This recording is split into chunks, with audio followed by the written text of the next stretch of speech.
The requirement for periodontal charting in TSBDE Rule 108.8.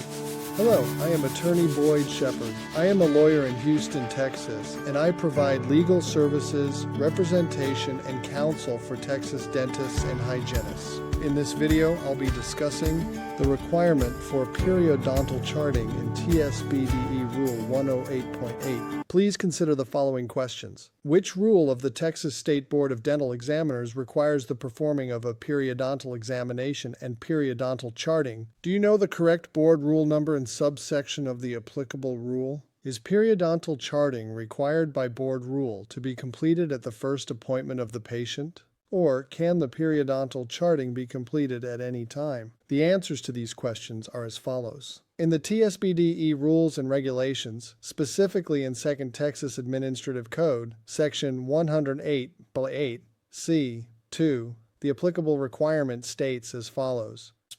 Further, records must include documentation of the following when services are rendered.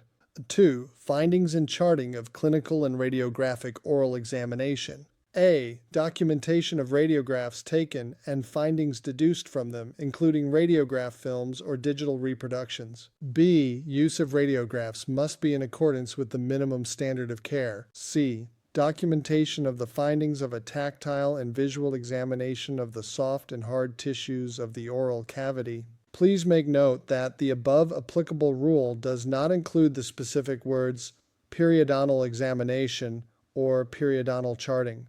However, the use of the words tactile and visual examination of the soft and hard tissues of the oral cavity is interpreted to include the periodontal examination or periodontal charting.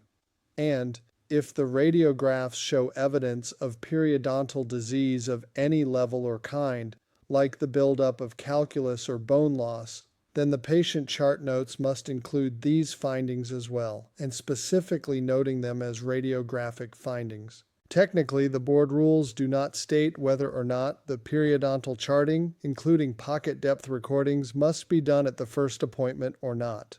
The time requirement for obtaining information at the first appointment is only stated in the board's rules for the taking of vitals and the recording of the medical history.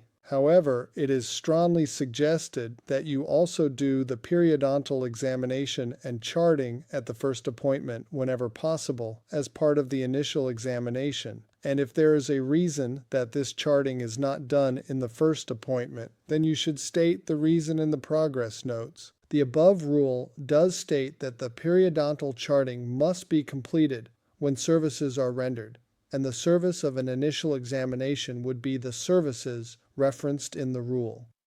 Therefore, by deduction, the first appointment is the correct timing for a periodontal examination and charting to include pocket depth recordings. Note: Rule 108.8, subsection A, is not the correct answer to this question, as this part of the rule does not require anything. Rather, subsection A only states what is considered to be part of a dental record, and only if any of the items listed in Rule 108.8 subsection A exist. The correct answer to the location in the rule for the requirement for periodontal charting is Rule 108.8 subsection C2.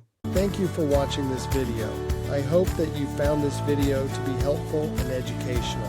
Please go to legaldental.com to access additional content, including resources to learn to manage and reduce your risks by understanding the laws and rules on record keeping, informed consent, and the standard of care via online courses on legal issues for Texas dentists. And, if needed, please go to legaldental.com to schedule a consultation with Attorney Boyd Shepard. Please be sure to check out the additional videos available on the legaldental.com YouTube channel. Again, thank you for watching.